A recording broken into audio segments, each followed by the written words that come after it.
What's up, YouTube? This is Too Raw for TV.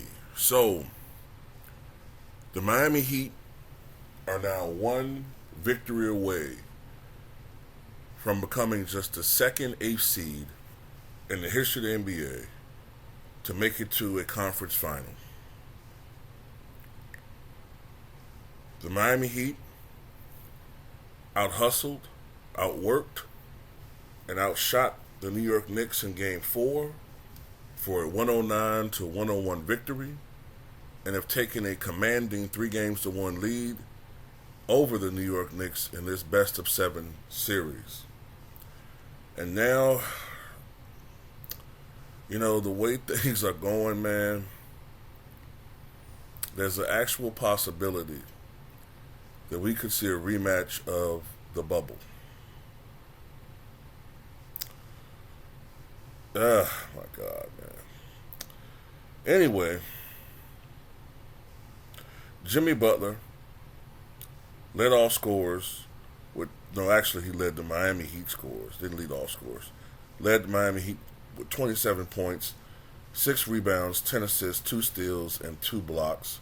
He was 9 of 17 from the floor, 8 of 9 from three-point range. Bam Adebayo, who got it going earlier on in the game, had a strong game with 23 points, 13 rebounds on 10 of 17 shooting. Gabe Vincent did not have a great game, only 3 points in the contest. Matt Strauss had 16 points and hit 4 of 10 from downtown.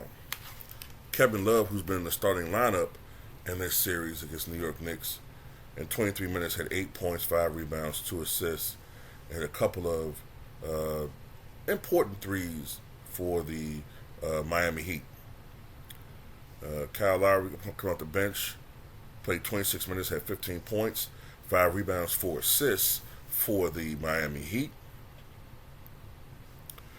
For the New York Knicks, Julius Randle, 20 points, 9 rebounds, 3 assists, was not aggressive enough offensively, and committed 6 turnovers and fouled out. By the way, Julius Randle is the all-time leader in playoff turnovers per game, and it's disgusting. I'm tired of this dude. Always, in the regular season, he plays very well, but then he doesn't replicate this in the postseason. You know what I mean? In the postseason, this dude struggles. Jalen Brunson, good game, just not enough help from his teammates. 32 points, 4 rebounds, 11 assists. 10 of 21 shooting, but he did not shoot well from downtown, only 2 of 7, but he was 10 of 11 from the foul line. R.J. Barrett had a strong game. For the most part, he's had a pretty good series against the Miami Heat. 24 points, 9 of 16 from downtown, 3 of 5 from three-point range.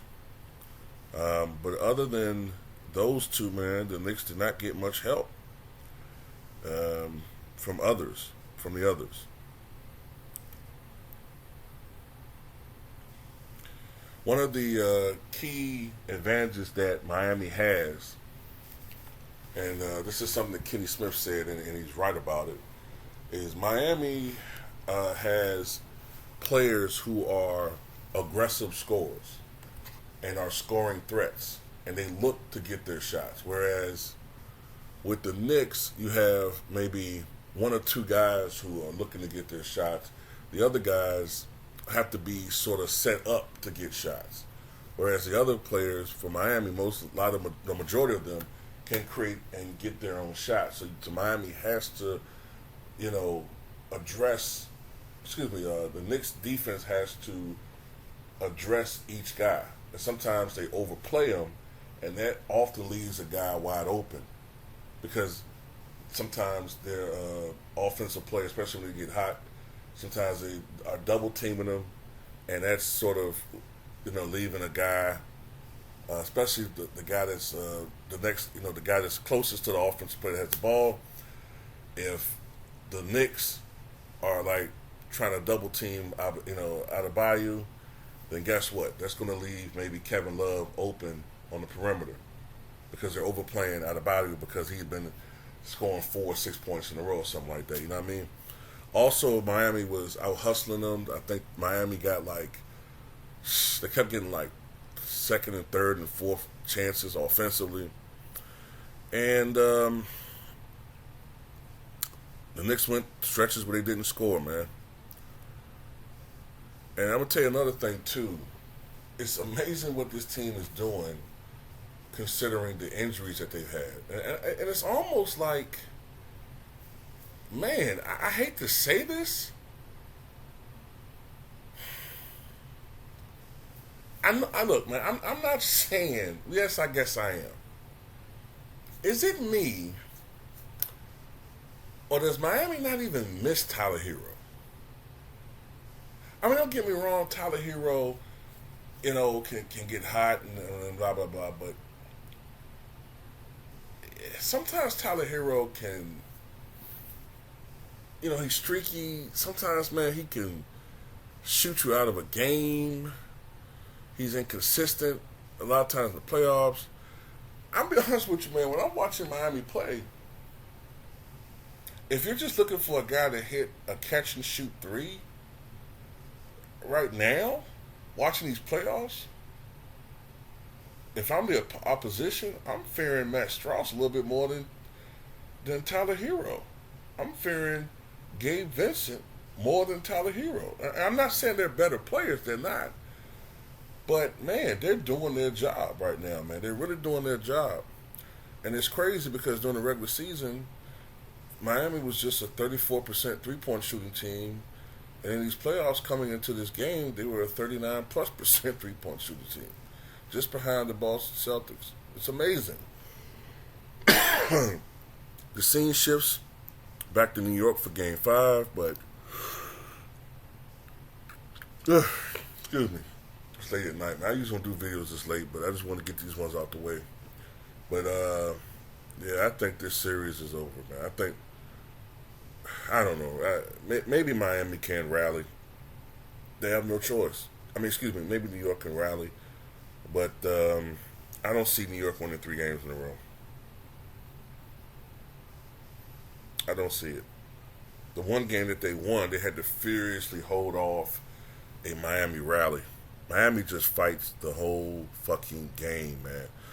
They fight, and that's something that you rarely see in today's NBA.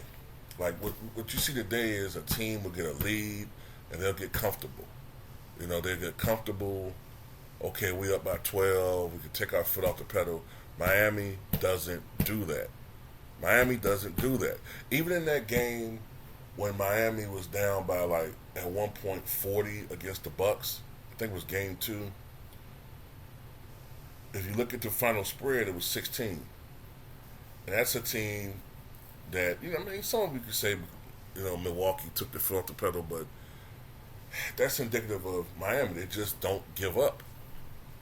And with Miami, man, you got to cut their head off. You really got to cut their head off to beat them.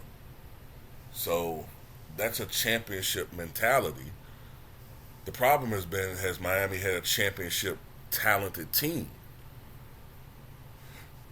And on the face of it, they shouldn't. They don't. But here they are, one game away from the Eastern Conference Finals. And, we'll have to wait to see. But tell me what you guys think.